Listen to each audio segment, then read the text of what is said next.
માતરમ જય શ્રી રામ જય શ્રી રામ જય શ્રી રામ। જમવાના પ્રશ્નો તો એટલા બધા છે કે ગમે ત્યારે જમવામાં મકોડા નીકળે છે, ગમે ત્યારે કરોડિયા નીકળે છે અને પાછું એને જમવામાં આપી દે છે કે એમ કહી દે કે આ પ્લેટ મૂકી દો, બીજી પ્લેટ લઈ લો। અત્યારે જે મેડમ છે તે સાંભળે છે પણ આગળ પ્રશ્ન રજૂ કરવામાં આવતા નથી, એના લીધે સોલ્યુશન આવતું જ નથી। આજે તો એક છોકરી એવું કીધું હતું કે જમવાનું સારું નથી બનાવતા તો કે તમને અલગથી જમવાનું આપશે। જ્યારે બીમાર હોય ને ક્યારેક હાજરીની સિગ્નેચર કરવાનો હોય છે ત્યારે બહુ એવી રીતના હેરાન કરી, ત્યારે રાતે મને 9 વાગે અહીંયા બીમાર હતી ને બોલાવી દીધી સિગ્નેચર કરવા। આખા ફ્લોર વચ્ચે એક જ બાથરૂમ હાલતું હોય છે, 3 બાથરૂમ છે તો 2 બાથરૂમમાં પાણી જતું નથી, તો પાણી ન જાય તો શું બાથરૂમને તાળા મારી દેવા? અમારી 1000 દીકરીઓની હોસ્ટેલ છે અને અત્યારે એબીવીપી છે કે શું છે, કેટલા લોકો અંદર દરવાજો તોડીને અંદર આવી ગયા છે, અમે નથી સમજી શકતા, નથી પોલીસને માનતા, નથી સિક્યુરિટીને માનતા। એ સ્ટાફ સાથે કોઈ અંદર આવવાની ના પાડી તો એ લોકોને ધક્કો મારીને એક આખું એક ટોળું અંદર આવી ગયું છે। સોનારા શ્રદ્ધા, હું અહીંયા 7 વર્ષથી રહું છું અને પહેલાં તો મેઇન પ્રશ્ન છે જમવાનો। અમને એવું કહેવામાં આવે છે કે તમે વહેલા જમવા આવો, તો વહેલા જમવામાં આવી તો શું 8:30 આવી તો જમવાનું ન શરૂ આવે, એ કાંઈક સોલ્યુશન છે પ્રોબ્લેમનું? એ નથી, તો એટલા માટે અમને દરરોજ એવું જ કહેવામાં આવે તમે વહેલા આવો તો અમે 8 વાગે આવી જાય, છેલ્લા એમ કે 8:20 થાય એટલે ડાઇનિંગ બંધ કરી દે, 8:30નો ટાઈમ છે ડાઇનિંગનો રાતે જમવાનો, સવારે 8:20 ડાઇનિંગ બંધ કરી દે છે અને જમવાનું પૂરું થઈ જાય તો પ્રશ્ન છે દરરોજનો કે જમવાનું પતી જાય। પાણીની પેન્ટ્રી તો એક ફ્લોરે આખી બિલ્ડિંગમાં એકાદા ફ્લોરે પાણીની પેન્ટ્રી ચાલુ હોય તો હોય, પાણીનો પ્રોબ્લેમ રૂમમાં પાણી પહોંચી જાય છે, પેન્ટ્રી બહુ ખરાબ હોય છે અને જ્યારે બીમાર હોય અને ક્યારેક હાજરીની સિગ્નેચર કરવાનો હોય છે ત્યારે બહુ એવી રીતના હેરાન કરીને આમ છેલ્લે એમ કે છે રેડ પેનથી સિગ્નેચર કરો એટલે વાલીને પછી ફોન કરવાને જાણ કરે, પણ બીમાર હોય ન આવ્યો હોય તો ઇન કેસ ફોન ન થયો હોય, ક્યારેક એવું થઈ ગયું હોય બીમાર વધારે હું બીમાર હતી ત્યારે જ મારાથી ફોન નતો થયો, નકર મારે ક્યારે એવું નથી બનતું કે હું નથી આવતી હાજરી કરવા। તો ત્યારે રાતે મને 9 વાગે અહીંયા બીમાર હતી ને બોલાવી દીધી સિગ્નેચર કરવા, એક જ મહિનો કે 15 દિવસ થયા પહેલા। મારું નામ કોરિયા શ્યામલ છે, હું આ સમરસ હોસ્ટેલમાં 4 વર્ષથી રહું છું। અહીંયા હે ને કોઈ પણ પ્રશ્ન તમે રજૂ કરો એનું સોલ્યુશન ક્યારેક આવે છે ને ક્યારેક નથી આવતું, ખાસ કરીને તો જમવામાં શું છે મોસ્ટ ઓફ ક્યારેક કીડા નીકળે, ક્યારેક ઈયળો આવે છે, આજે કરોડિયો નીકળ્યો છે, મને કરોડિયો નથી નીકળ્યો પણ જ્યારે નીકળે છે ત્યારે હું ખુદ બતાવું છું ને કમ્પ્લેન પણ કરું છું। તંત્ર એમ કહે છે કે તમે પ્લેટ મૂકી દો ને બીજી પ્લેટ લઈ લો, મારું કહેવાનું એવું છે કે શું એક જ પ્લેટમાં જીવડો હોય છે?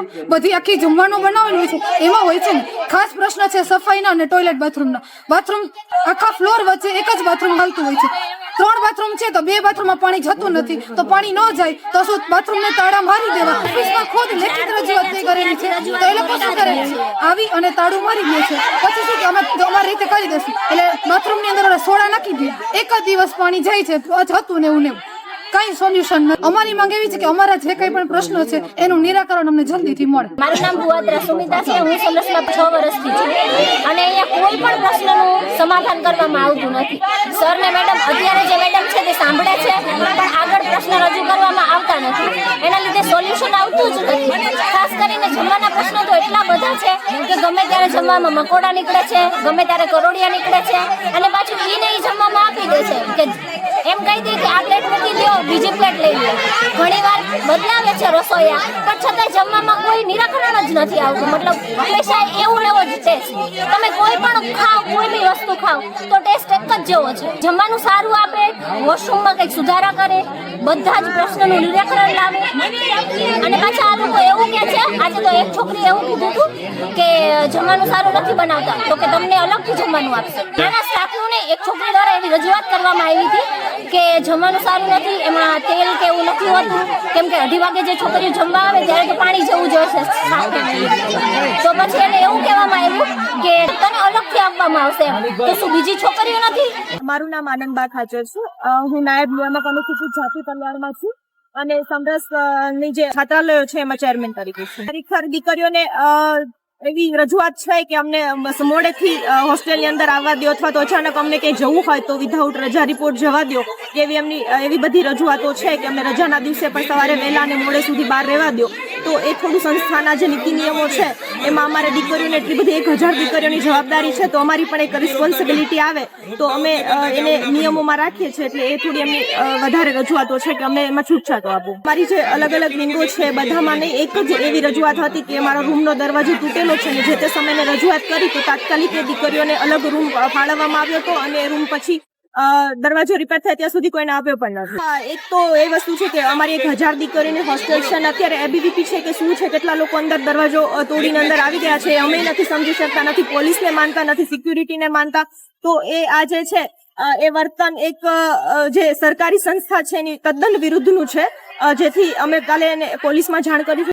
હા, એક તો બધા જ અહીંયા જે ફરજ પરના સરકારી અધિકારીઓ છે, મહિલા અધિકારીઓ છે, તો એમની સાથે બધાની રજૂઆત કરવાની એક પ્રોસેસ હોય, તમે શાંતિથી રજૂઆત કરી શકો. પણ એ ખૂબ જ ઘણા બધા લોકો ખબર નથી કે આ ગ્રુપના છે પણ ઉદ્ધતાપૂર્વકનું વર્તન કરી રહ્યા છે મારા સ્ટાફ સાથે. એ સરકારી નિયમથી વિરુદ્ધની વસ્તુ છે. એમાં પણ રાત્રે પ્રવેશ અને એ પણ કોઈની પરમિશન વગર પ્રવેશ કરવો એ બિલકુલ કાયદાથી વિરુદ્ધની વસ્તુ છે.